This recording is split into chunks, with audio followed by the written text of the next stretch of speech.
Hi friends, good morning, welcome to XMB. I hope आप सब अच्छे हैं and you are preparing well for examination. तो शुरू करते हैं आज का हमारा करंट अफेयर जो कि है 22 अक्टूबर 2022। Before I begin let me remind you कि आप इस लेक्चर की पीडीएफ को डिस्क्रिप्शन में डाउनलोड करना ना भूलो। And the second thing, website से शाम को भी पीडीएफ डाउनलोड करो so that you can prepare it. you can revise it as and when you required it. But before I begin, I want to tell you one more thing that tomorrow it's Diwali, the festival of light, and today it's Dhanteras. So happy Dhanteras to all of you. May this Diwali brings the utmost happiness to you with selection of your whatever exam you are preparing. तो शुरू करते हैं। सबसे पहला हमारा current affair वो है police commemoration day. तो देखो, ये 21 अक्टूबर को था, मतलब आज 22 अक्टूबर है, कल के दिन में था पुलिस कमेमोरेशन डे। तो ये आपको याद रख लेना है। एंड आप एक इमेज देख पा रहे हो, right? So we have started a new initiative where we try to put all the important current affairs through the images. So इसके लिए भी do follow the bpedia, do follow the YouTube channel, because ऐसे images will help you remember things, because image will create a visual memory. ठीक है? And which is very very important to retain something, to retain some information. बढ़ते हैं हमारे next news की तरफ, वो है नॉमिनेशन। ठीक है? तो नॉमिनेशन क्या है? देखो, श्री जैक्सी शाह। ठीक है? नाम आप याद रखो, दिस इज समथिंग यूनिक।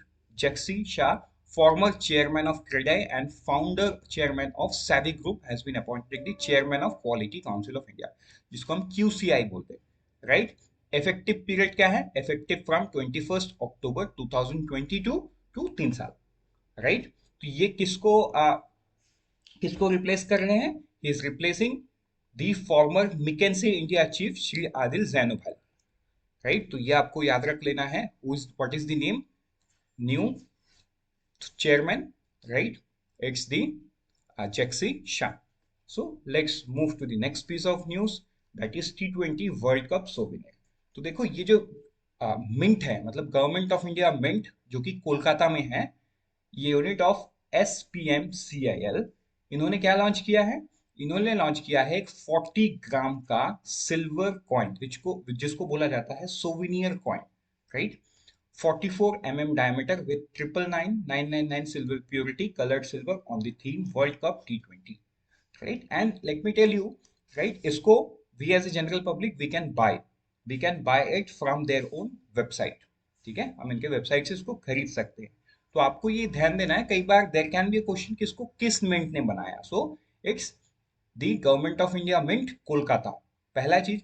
दूसरा चीज, समटाइम्स इट कैन आस्क ये सिल्वर का है, गोल्ड का है, probably what is the weight. So its weighs 40 gram and it's made up of pure silver. ठीक है? And what is the theme? The theme is T20 World Cup souvenir. आगे बढ़ते हैं हमारे नेक्स्ट न्यूज पे, वो है 7.7 billion for state own IDBI sale. तो अभी कुछ दिन पहले आपने एक न्यूज देखा था जहां पे government of India along with LIC, because IDBI में मेजोरिटी स्टेक कौन होल्ड करता है? मेजोरिटी स्टेक होल्ड करता है government of India and Life Insurance Corporation of India, right? तो ये दोनों मिलके what they are trying to do is sell off their stake. ठीक है? अब what government of India is pushing for a valuation of around 640 billion rupees, which is around 7.7 billion US dollar for a state owned IDPI bank. मतलब इस valuation पे they are trying to sell, पहला चीज। But यहाँ पे one thing to note, what is valuation, ये कैसे decide होता है? तो देखो, कोई भी लिस्टेड कंपनी का वैल्यूएशन निकालना इज वेरी वेरी इजी। मतलब आईडीबीआई के बैंक के केस में, I have not shown here because that is absolutely not important, but yes, you should know the concept. ये तुम्हारे लिए होमवर्क है। कैसे होमवर्क है?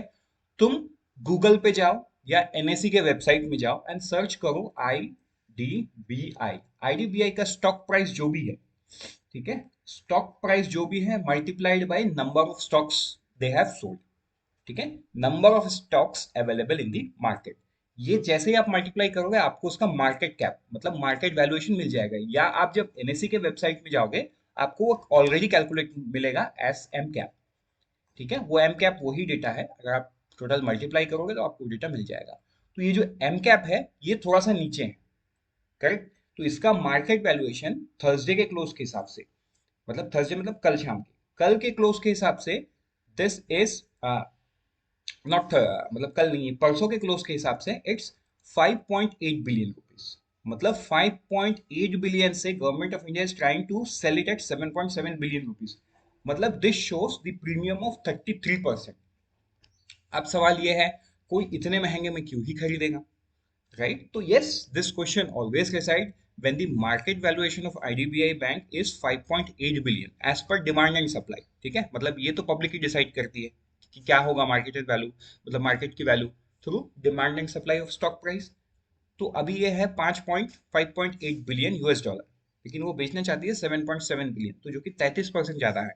So now why would someone buy? अभी देखो, कोई बड़ा बिजनेस हाउस हो सकता है जिनको लगता है इफ आई गेट 60.72 स्टेक, मतलब मेजोरिटी स्टेक, तो I can manage this bank better and in future this can compete with ICICI and HDFC. सोचने वाले सोच सकते हैं, and even big business house can take it. तो वो खरीद लेंगे। I mean 33 premium is not a big deal, वो खरीद लेंगे। And like in case of Air India, मैं बता रहा हूँ, एयर इंडिया लॉस में था, एयर इंडिया के पास डेट था, उसके बाद भी टाटा ग्रुप ने खरीदा। Now do you think Tata group is emotional? मतलब why I am telling you this, because you should know the entire thing. Tata group ने ये सब जानते हुए खरीदा। Tata group is not emotional, क्योंकि एयर इंडिया को जो फाउंडर है वो जेआरडी टाटा खुद है। तो it's not like that, right? What they are trying to look at, ठीक है, ये आज loss making company, but tomorrow it can become giant. Who knows, Air India can become giant like Emirates. So big business house can obviously come in because the stake is at 60.72, मतलब पूरे board को वो control कर सकता है जो भी ये खरीद लेगा। So that is what government of India trying to मतलब स्टील द अपॉर्चुनिटी, आप ये बोल सकते हो। So with this let's move to the next news, वो है आरबीआई लिफ्ट बैन। तो किस पे बैन? देखो, आरबीआई ने ये बैन लगाया था तमिलनाडु बैंक पे। Okay okay okay okay.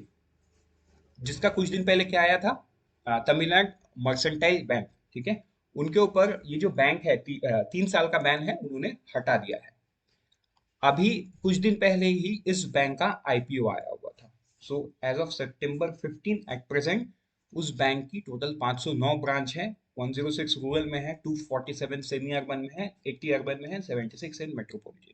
सो ये बैन हटने के बाद obviously the stock price will go up. In simple terms, market capitalisation will go up and they can now expand the business. आगे बढ़ते हैं हमारे नेक्स्ट न्यूज पे, वो है इंडिया फॉरेन एक्सचेंज रिजर्व। तो फिर से वही वाला बात कि सर हमको हर फॉरेन एक्सचेंज का डेटा याद रखना है? No, whatever exam you are giving, आपको सिर्फ 3 मंथ का ही डेटा याद रखना है। तो यहाँ पे क्या है, Reserve Bank of India exchange foreign exchange declined 4.5 billion to rupees 528.37 billion as of October 14। ठीक है, तो ये एक चीज यहाँ पे आप नोट करो कि ऐसा हुआ कि अक्टूबर 14 पे the current level of reserve is the lowest in July 24-22, मतलब 2 साल के अंदर this is the lowest level that RBI is sitting. सवाल ये है ऐसा हुआ क्यों? तो देखो, 20 अक्टूबर को एक न्यूज आया था कि आरबीआई इंटरवेंस, मतलब आरबीआई इंटरवेन कर रहा है फॉरेन एक्सचेंज मार्केट में। तो सिंपल इसका जो आउटकम है वो भी आप चार्ट पे देख सकते हो, मतलब इस वाले चार्ट पे आप देखो। 19 अक्टूबर को डॉलर का प्राइस के अगेंस्ट पे रुपी था 83.02, आफ्टर आरबीआई इंटरवेंट ये कम होके हुआ 82.76। ठीक है, मतलब डिफरेंस क्रिएट किया आरबीआई का इंटरवेंशन। लेकिन on the other hand there is ripple effect. अब क्या हुआ, ये 4.5 बिलियन डिक्लाइन हो गया। मतलब पूरा 4.5 बिलियन से तो नहीं हुआ है, बट सोल्ड अराउंड 1 बिलियन। बाकी जो 3.5 बिलियन है वो तो है ना, वो because of this inflated price वो प्राइस डिफरेंस हो जाता है। सो 1 बिलियन आरबीआई ने इन्फ्यूज किया। So this is how RBI intervenes and manages the foreign exchange market. Let's move to the next news now, India's neighbour news. अभी देखो, कुछ news हम पाकिस्तान का भी पढ़ेंगे and it's important, right? Why it is important? क्योंकि आपको पूछ सकता है, पाकिस्तान अब एफएटीएफ के ग्रे लिस्ट से बाहर आ गया है, right? So this is something you should note, because एक सवाल आया था जब पाकिस्तान एफएटीएफ लिस्ट में अंदर गया था, राइट? तो क्वेश्चन पूछा गया था, which of the following countries has recently put in the grey list of FATF, right? तो अभी पाकिस्तान निकल गया है 4 साल बाद, तो क्या पता फिर से ये सवाल पूछे। Next is one of the funny things about Pakistan is that जो एक्स प्राइम मिनिस्टर है पाकिस्तान के मिस्टर इमरान खान, उनको वहां के इलेक्शन कमीशन ने 4 साल के लिए बैन कर दिया है, right? So obviously this news holds no importance for our exam, but yes, sometimes you could correlate and remember things, आपको ये याद करना है। बट सेम डे पे जैसे मैं ये बता रहा हूँ ना आपको, ये फनी चीज याद रखने के चक्कर में आपको ये भी याद रह जाएगा, बिकॉज पाकिस्तान कॉमन है यहाँ पे, राइट? तो this is how you should read. मैं हमेशा आपको यही चीज समझाता हूँ कि you should always connect this story, ठीक है? Let's move to the next news. INB ministry. तो देखो इसमें लिखा बहुत कुछ है, मैं सीधा सिंपल लैंग्वेज में आपको बता दूं क्या हुआ है। जो INB मिनिस्ट्री है वो यूनियन गवर्नमेंट के अंडर में है। उन्होंने सब, है ना, सब डिपार्टमेंट को बोला, मतलब यूनियन गवर्नमेंट के दूसरे डिपार्टमेंट्स को, स्टेट गवर्नमेंट्स को बोला और यूनियन यूनियन टेरिटरी को बोला कि आप भैया अपने से ब्रॉडकास्ट नहीं कर सकते कुछ, आपको ब्रॉडकास्ट कुछ करना है तो आप प्रसार भारती से करवाओ, राइट? ये है न्यूज, दैट्स इट, इतना ही है। अब इसमें बहुत सारा कहानी लिखा हुआ है। अब अगर इस पे हम बात करें तो प्रॉब्लम किसको किसको होगी, तो प्रॉब्लम हो सकती है तमिलनाडु के कालवी टीवी को हो सकती है, क्योंकि ये तमिलनाडु का स्टेट ओन्ड चैनल है, ठीक है? Arsu cable beside Andhra Pradesh governments IPTV। तो ये सारे लोगों को प्रॉब्लम हो सकता है। रीजन क्या है? रीजन ये है, अगर हर स्टेट गवर्नमेंट या हर डिपार्टमेंट अलग अलग ब्रॉडकास्टिंग करे तो प्रसार भारती क्या करेगा, राइट? मतलब एक ना एक दिन प्रसार भारती तो बंद हो जाएगा।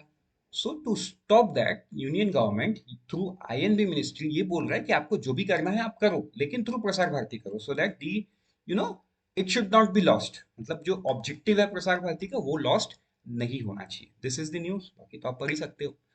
With this, unfold your potential with IXMB, मिलते हैं फिर से कल सुबह, एंड ऑल द बेस्ट। आज सुबह 11 बजे we are coming live, Sushil sir, Prachi ma'am and myself. So we would guide you regarding the exam notification. So till then, prepare 50% faster